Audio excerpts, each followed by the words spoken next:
कल तो मथुरा में जन्म लिया तो ही बधाइयां लुटने लगी। हमने तो फिर जल्दी जल्दी कथा पूरी करी। मैंने कि अब क्या सुनाएं, अब आधे लोग तो खड़े ही हो गए थे। 80 बरस के है गए नंद बाबा, लेकिन अभी तक लाला नाए भयो। नंदरानी मैया भी 80 वर्ष की है गई, पर अब सब ब्रजवासिन को लगवे लगी कि अब के लाला होए गो। बंधुओं, ये द्वापर युग की बात है। द्वापर युग में लोगों की आयु ज्यादा होती थी, इसलिए 80 वर्ष में संतान हो रही है, ये कोई आश्चर्य की बात नहीं है। हाँ, द्वापर युग का 80 वर्ष हम आज का 35-40 वर्ष के बीच का समय मान सकते हैं, वो भी ज्यादा है। उस अवस्था में पुत्र या पुत्री का होना भी थोड़ा संकोच तो होता है। परंतु नंद बाबा और यशोदा मैया की इतनी आयु है गई, अभी तक लाला नाए भयो। बाहर वाले लोगों को ने हाथ जोड़ के प्रणाम कर दो कि भैया ने शांत है जाओ। तो नंद बाबा के कुल पुरोहित हैं, उनका नाम है सांडिल्य मुनि। क्या नाम है? कई ब्राह्मण हैं वो सांडिल्य गोत्रीय होते हैं, कई ब्राह्मण गर्ग गोत्रीय होते हैं। गर्ग हमारे वैश्यों में भी होते हैं और गर्ग गोत्र ब्राह्मणों में भी होता है। तो श्री गर्गाचार्य जी महाराज के ये सब ऋषियों की ही संतान है ब्राह्मण। तो गर्गाचार्य जी जो हैं ये वसुदेव जी के कुल पुरोहित हैं। मतलब भगवान के अगर कुल पुरोहित, असली कुल पुरोहित हैं वो गर्गाचार्य जी हैं। लेकिन क्योंकि ठाकुर जी नंद बाबा के यहाँ आ गए तो नंद बाबा के कुल पुरोहित कौन है? सांडिल्य मुनि। तो जब तक ठाकुर जी का प्राकट्य नहीं हुआ था तो सांडिल्य मुनि जी समय समय पर आकर के यज्ञ हवन कराते थे कि भाई नंद बाबा के लाला है जाए। लेकिन हमारे पूज्य नाना जी सुनाते, एक बार सांडिल्य मुनि बड़े व्यस्त थे और नंद बाबा ने प्रार्थना की कि एक पुत्र कामिष्ठी यज्ञ कर दीजिए। तो सांडिल्य मुनि बोले मैं तो व्यस्त हूं, मैं अपने भांजे को भेज दूंगा, वो मोते ज्यादा विद्वान है। और भांजे जो थे वो पहले कभी आए नहीं थे ब्रजमंडल। उन्होंने आकर के यज्ञ आदि किया और यज्ञ करने के भाव से अनेक ब्राह्मणों को लेकर के आए थे साथ में। यमुना जी के तट पर नंद बाबा ने बढ़िया टेंट सिटी जैसी बनवा दी, उसी में ब्राह्मण रहते हैं, यमुना जी में स्नान करते हैं, चकाचक हलवाई प्रसादी बनाते हैं, पाते हैं और ब्राह्मण देवता अनुष्ठान करते हैं। अनुष्ठान में बंधुओं जितनी महत्ता मंत्रों की है, जितनी महत्वता यज्ञ वेदी आदि नियमों की है, उतनी ही महत्वता ब्राह्मण की प्रसन्नता की है। वो प्रसन्न होना चाहिए। आजकल ऐसा होने लगा है कि यज्ञ कराते हैं, अनुष्ठान कराते हैं, विवाह भी कराते हैं, लेकिन ब्राह्मण को प्रसन्न नहीं करते। वो यजमानों के व्यवहार से, यजमानों की बातों से, यजमानों के जो परिकल्पना होती है उससे ब्राह्मण दुखी हो जाता है। अब आप पैसा कितना लगा रहे हो, व्यवस्था कितनी कर रहे हो, उससे कोई फर्क नहीं पड़ता, पर ब्राह्मण यदि प्रसन्न नहीं है तो यज्ञ सफल नहीं होगा। उसकी प्रसन्नता बहुत जरूरी है। तो नंद बाबा ने खूब सुंदर सबके भवन बनवा दिए और सब ब्राह्मण यमुना जी के तट पर पहुंचे। नंद बाबा बोले बढ़िया चकाचक आप लोग प्रसाद पाओ, हमने मथुरा के बढ़िया वाले हलवाई बुलवा रखे हैं, देसी घी में बढ़िया सब प्रसादी बनाएंगे, प्रसाद पाओ और यज्ञ करो, जप करो, घर में लाला होना चाहिए। और संकल्प में ये कह दीजिएगा विष्णु आराधनार्थाय, हमको लाला इसलिए नहीं चाहिए कि कल को वो हमारो अंतिम संस्कार करेगो या हमारे वंश को आगे बढ़ावेगो या खूब धन संपत्ति बढ़ावेगो, नहीं, हमको लाला हमारे चाहिए। 9 लाख गैया हैं, हमारे बाद उन गैयान की सेवा कौन करेगो? हमारे घर रोज संत आवे, उन संतन की पधरामनी कौन करेगो? अब भैया मैं नंद बाबा इतना बड़ो बूढ़ो हैगो, मैं चलो जाऊंगा तो मेरे बाद गौ ब्राह्मण संतन की सेवा रुके नहीं, इसलिए एक लाला चाहिए। फिर भले ही 7 लाली है जाए, अब लाली तो फिर अपने घर चली जाएगी ना, या घर को कौन संभालेगो? और या घर में आवे वाले संत गैयान की सेवा कौन करेगो? या हमारे एक लाला चाहिए। मतलब समझे, पुत्र की कामना भी किस लिए कर रहे हैं? संत गौ ब्राह्मण इनकी सेवा के लिए। हमें तो लगता है ठाकुर जी ने संकल्प सुन के ही मन बना लिया होगा कि भैया गौ ब्राह्मण संतन की सेवा के काज कोई और नहीं आवेगो, तब तो मैं ही आऊंगा, तब तो मुझे आना पड़ेगा, क्योंकि संतन की सेवा गैयान की सेवा मुंह तो बढ़िया कौन करेगा। तो ब्राह्मणों ने संकल्प लिया कि गौ ब्राह्मण प्रतिपालक एक संतान नंद बाबा के यहां हो। लेकिन हमारे मथुरा के हलवाई कलकत्ता के हलवाइयों को टक्कर देते हैं। कचौड़ी बनाने में, पकौड़ी बनाने में, मिष्ठान बनाने में हमारा व्रज कलकत्ता से पीछे नहीं है। आपके यहाँ की भले ही संदेश आप हमको कितनी भी वैरायटी के खिला दो, पर जो स्वाद हमारे मथुरा वृंदावन की रबड़ी में आ जाता है ना महाराज, ऐसे पछाड़ खा के संदेश नीचे गिरता है। फिर व्रज की रबड़ी के आगे, व्रज की लस्सी के आगे, व्रज के पेड़ान के आगे संदेश ऐसे डोला है। जय हो ताऊ जी, तो यही है। मिष्ठान का जन्म, मिष्ठान का प्रादुर्भाव तो हमारे व्रज से ही हुआ है। ये गौ रस की जितनी सामग्रियां बनती हैं, गौ रस से बनने वाली सामग्रियों का निदान तो व्रज ने ही किया है। और बाद में फिर कलकत्ता वाले ले गए, लेकिन आज भी ब्रज का जोर नहीं है। अब तो थोड़ी मिलावट ज्यादा होने लग गई है सब जगह, पर फिर भी ब्रज आ गई है। ब्रज की वस्तु अलग ही होती है। तो मथुरा के हलवाई ऐसा ऐसा सुंदर पकवान बना बना करके खवामे महाराज की। सुबेरे उठते ही ब्राह्मण देवता स्नान ध्यान करके जैसे ही बैठे संध्या वंदन करने, हलवाई कह दें आओ आओ आओ महाराज, बाल भोग तैयार है गयो। हमारे व्रज का बाल भोग क्या है? आलू की सब्जी और बेड़ई, पूड़ी नहीं बेड़ई, मसाला पूड़ी होती है, वो अलग तरीके से बनती है। अब उसमें क्या बनता है ये तो मुझे नहीं पता, पर बेड़ई और सब्जी, और उसके साथ में काशी फल की सब्जी और होगी, वो थोड़ी मीठी होती है। कई इनके तो आ गो मुंह में पानी, कब जाएंगे कब पाएंगे। और उसके साथ में महाराज एक होगी बढ़िया सिकारा मिर्च। सिकारा मिर्च मतलब कि कान पे धुआं निकल जाए ऐसी मिर्च, और साथ में होगी लस्सी। ये हमारे ब्रजमंडल का बाल भोग है। और एक चीज तो भूल ही गए हो, जलेबी, गरम गरम जलेबी। और जलेबी भी आप गिरिराज जी जाओगे तो वहां आलू की जलेबी मिलती है। आलू की जलेबी हमको लगता है ब्रह्मांड में केवल ब्रज में ही बनती है, आलू की जलेबी। हमको तो यहां से सीधे कटनी जाना है कथा करने, नहीं तो एक दिन जाके खाए आते सब। तो सुबह सुबह ब्राह्मणों ने जैसी प्रसाद पाया, इतना स्वादिष्ट प्रसाद। देखो नशा जो होता है ना वो बहुत चीजों में होता है। पहला धन में होता है। बहुत धन जब आ जाता है ना तो भी व्यक्ति मदमस्त हो जाता है। मदमस्त व्यक्ति कैसा होता है? अपनों को ही पहचानना भूल जाता है। वो केवल नशा करने वाला व्यक्ति नहीं, कई बार धनवान व्यक्ति भी, दूर की बुआ का बेटा, इसको हम नहीं जानते, दूर रहे थोड़ा, ऐसा ऐसा करने लगते। धन में भी मद होता है। दूसरा, कंचन में भी मद होता है, स्वर्ण में भी मद होता है। बहुत स्वर्ण आ जाए तो भी व्यक्ति मदमस्त हो जाता है। तीसरा, कामनी, सुंदर कन्या से ब्याह हो जाए तो भी व्यक्ति मदमस्त हो जाता है।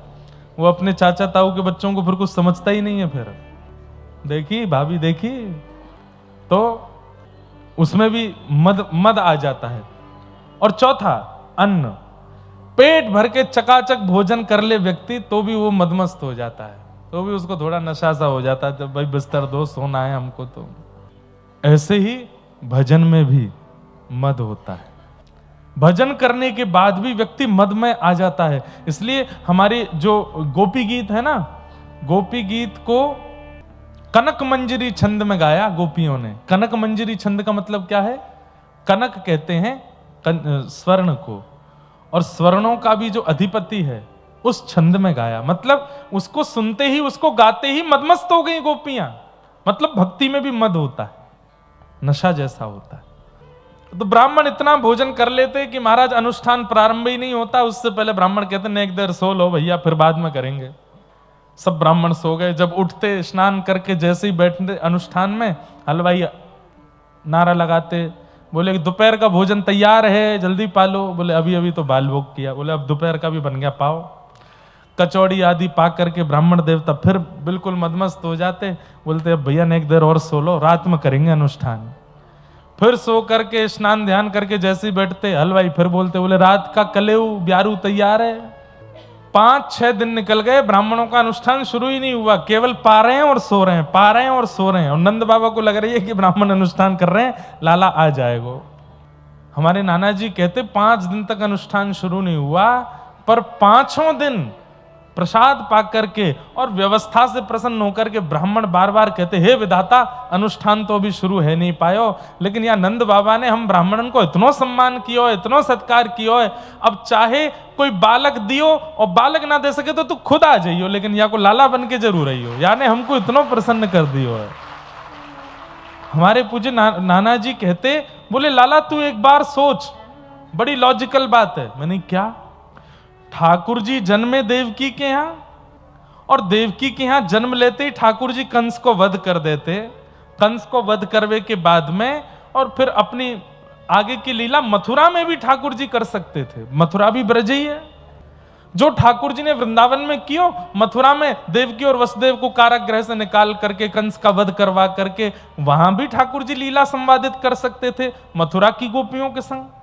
लेकिन ठाकुर जी ब्रज क्यों आए? ये नंदरानी के पास क्यों आए? नंद बाबा के पास क्यों आए? ये सारी लीलाएं तो मथुरा से भी हो सकती थी, देवकी और वसुदेव के लाला बन के भी की जा सकती थी। ये यशोदा और नंद बाबा के पास क्यों आए? बोले क्योंकि ब्राह्मणों ने ठाकुर जी से कह रखी है कि नंद बाबा ने हम तृप्त कर रखे हैं, क्योंकि गैयाओं ने ठाकुर जी से कह रखी है कि इनने गैया की सेवा करके हम गौ प्रसन्न कर रखी हैं, क्योंकि ब्रजवासी नित्य प्रार्थना करते हैं कि नंद बाबा इतनो हमारो सम्मान करें, हे ठाकुर जी इनके घर आए जाइयो। तो गौ, ब्राह्मण और ब्रजवासियों की पुकार से ठाकुर जी जन्मे देवकी के यहाँ, लेकिन आधी रात में ही आ गए नंद रानी के यहाँ, उनके यहाँ आ गए। इसलिए गौ, ब्राह्मण और रसिक ब्रजवासी, इनको प्रसन्न रखो, इनको प्रसन्न करो। इनकी प्रसन्नता से ठाकुर जी भजन से इतने जल्दी नहीं आएंगे, इनकी प्रसन्नता से जल्दी आ जाएंगे। लेकिन जहां इन्हीं का ही आपके द्वारा कोई अपराध अपमान बन जाए तो फिर दूर हैं ठाकुर जी। अभी जिस धाम में जाओ, चाहे जगन्नाथपुरी जाओ, चाहे आप वृंदावन जाओ, चाहे आप द्वारिका जाओ, धाम के लोगों को प्रसन्न करो, क्योंकि भैया नीचे के लोग खुश होंगे तभी राजा खुश रह पाएगा। एक कथा सुनाए, एक राजा था, उसके पास एक कुल पुरोहित आते थे, पंडित जी, और वो पंडित जी इतनी बात मानता था राजा उन पंडित जी की कि अगर पंडित जी कह दें कि बाहर दिन है तो रात को भी राजा दिन मान लेता था, क्योंकि पंडित जी कह रहे हैं। पंडित जी को गुरु मानता था राजा। अब राजा इतना ज्यादा अधीन हो गया कि पंडित जी को अभिमान हो गया कि अब मैं जो कहता हूं राजा वही करता है, मेरे अलावा ये कुछ करेगा नहीं। और इस मद के कारण राजा के नीचे जो मंत्री, सेनापति आदि आदि ये थे, इनको वो पंडित जी कुछ समझते ही नहीं थे। जब पंडित जी राजभवन में प्रवेश करते थे तो मंत्री, महामंत्री, सेनापति सब कहते, पंडित जी राम राम, दूर रहो, हमारा तो सीधा कनेक्शन राजा से है, राजा हमारी सीधी बात सुनता, मंत्री महामंत्रियों को प्रणाम करूंगा मैं। तो मंत्री, सेनापति आदि इन लोगों ने सोची ये पंडित जी बहुत ज्यादा जो है उड़ने लगे हैं, ये राजा से इनका सीधा संबंध क्या हो गया, ये हमको इंसान ही नहीं समझते हैं। एक दिन नीचे के सब लोगों ने मिलकर के कहा इन पंडित जी का बैन करो आना। बोले हम कैसे करें? बोले सब हमसे होगा, हम करवाते हैं। एक दिन मंत्री, महामंत्री, सेनापति सब लोगों ने बाहर नाकाबंदी कर दी। जैसे ही पंडित जी आए रोक दिया द्वार, बोले भीतर नहीं जा सकते। बोले तुमको पता है इसका दंड क्या मिलेगा? अगर राजा को पता चल गया तुमने मेरा द्वार रोका है तो इसका दंड क्या मिलेगा? मंत्री महामंत्री बोले राजा को पता चलेगा तो दंड मिलेगा ना, हम पता लगने ही नहीं देंगे, देख लूंगा तुम लोगों को, सबको देख लूंगा और ये कर दूंगा वो कर दूंगा। मंत्रियों, अब राजा को तो पता है कि मेरी 40,000 सेना है, पर 40,000 सेना चलती तो मंत्री के काम से है। मंत्री ने 40,000 लगा दी। बोले इस पंडित को इतना दूर फेंक के आओ नगर से कि लौट के आ ही नहीं पावे। पंडित जी को रात रात में उठा करके ले गए, राजा से मिलने ही नहीं दिया, खूब दूर छोड़ करके आ गए। यहां 6-7 दिन हो गए। राजा बोला मेरे गुरुजी आजकल आते नहीं है। तो मंत्री महामंत्रियों ने कह दिया, बोले उनकी कथा चल रही है कहीं पे, कथा करने गए तो बोल गए थे कि मैं 7 दिन नहीं आऊंगा। 7 दिन बाद मंत्रियों को किसी ने बता दिया, बोले वो पंडित जी हमको रात में जंगल में दिख गए हैं, वो आ गए हैं लौट के। राजा का नियम था हर सप्ताह सवारी लेकर के निकलता था पूरे नगर में। तो कल सवारी होनी थी और पंडित जी ऐसी जगह छुप गए कि मंत्रियों को मिल नहीं रहे थे। मंत्री महामंत्री चिंता में आ गए, बोले ये पंडित जी कल सवारी में ही टपकेंगे और वहां हमारी शिकायत कर देंगे, इनको सवारी से रोको कैसे भी। मिले नहीं पंडित जी, तो मंत्री महामंत्री रोते रोते रात में गए राजा के पास और जाके बोले, राजन एक बहुत दुखद समाचार है। बोले क्या? आपके गुरुजी पधार गए, जहां कथा करने गए थे वहीं पधार गए। राजा बहुत रोया। उसके बाद बोले एक दुखद समाचार और है। बोले क्या? वो प्रेत बन गए हैं और आजकल भूत प्रेत बन करके लोगों को दिख रहे हैं। राजा बोला, मेरे गुरुजी वो प्रेत योनि से कैसे मुक्त होंगे? बोले 1-1.5 महीने बाद आपका बिहार की तरफ एक चक्कर लगना है तो गया जी में श्राद्ध कर देंगे तब गुरुजी का। राजा बोला ठीक है, एक उनके नाम से दिया जलवा देना। अगले दिन राजा जब निकला पालकी में तो पंडित जी एक पेड़ पे ही चढ़े हुए थे कि ये मेरे को वैसे तो मंत्री महामंत्री मिलने नहीं दे रहे, ये जैसे ही इसकी सवारी निकलेगी मैं ऊपर से कूद पड़ूंगा और सबकी शिकायत कर दूंगा।